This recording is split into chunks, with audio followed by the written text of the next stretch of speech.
You Belong at UT2 is an interactive art installation located in the Engineering and Education Research Center lobby, serving as an attraction to alumni and prospective students. Taking inspiration from the Portrait on the Fly, our team has implemented an augmented reality system that is aesthetically pleasing, highly interactive, requires minimal maintenance, and has a big wow factor. The system is divided into a control module called the Director and 5 pipeline modules, which are the vision, gesture, simulation, graphics, and audio modules. Each one is responsible for a different part of the system, with clear inputs and outputs to connected upstream and downstream modules in the pipeline.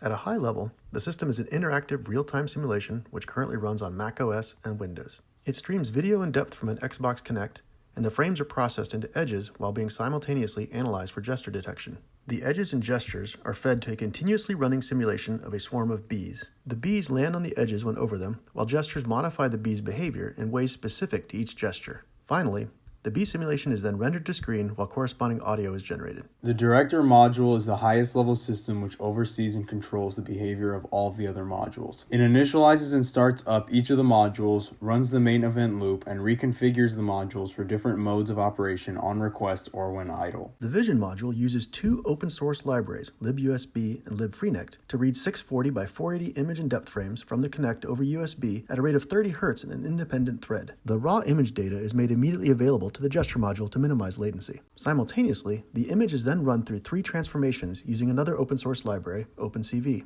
First, it's converted to grayscale. Second, the canny edge detection algorithm is run on the image to find its edges. Third, the image is blurred using a Gaussian convolution to thicken the edges. And finally, the Vision module uses the depth data to remove edges in the background so that only foreground edges remain. That edge data is then made available to the simulation module. The gesture module takes image data from the vision module and uses a machine learning model to predict whether the user is making a hand sign, what hand sign the user is making, and where in the image the hand sign is. Then it sends that data to the simulation module where different gestures can cause different interactions. The team created and labeled their own data set with images from various volunteer ECE students making hand signs in multiple environments. Then, using the state-of-the-art You Only Look Once or YOLO algorithm and transfer learning on a pre-trained model, the team trained their own model to recognize custom-defined hand signs in real time. Using GPU hardware acceleration, the team met their goal of having a delay of less than 200 milliseconds between the user gesturing and the system reacting. The team also had to implement multi-threading so that the complex and heavy, time-consuming neural network calculations of the gesture module were separate from our graphical rendering. The simulation module uses the edge information from the vision module and the predicted gesture from the gesture module to perform an interactive bee simulation. If no gesture is present, the bees will fly around the screen randomly and stop when they run into edges. Once the bees are on the edges, they will then walk around the edges. If the palm gesture is detected, the bees will all fly towards the center of the palm and form a circle. The bees will continue to follow the palm until the gesture is no longer present.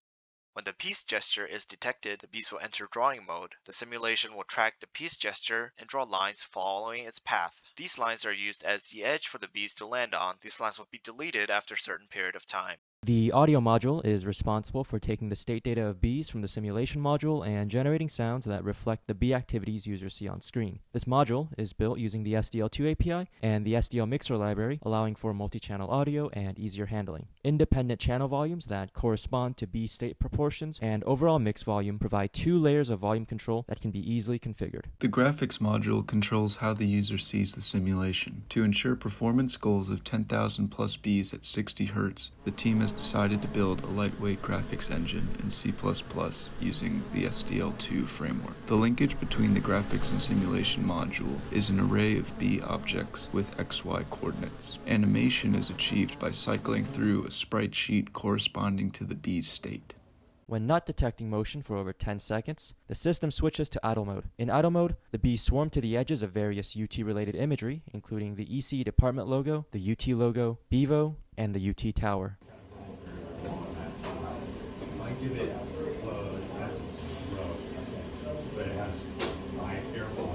Our team would like to thank Dr. de Veciana for his mentorship over the course of this project, as well as Dr. McDermott and course TAs. We hope that our interactive display evokes wonder in the audience and a sense of belonging to students that see themselves reflected in the bees that come together to create something bigger.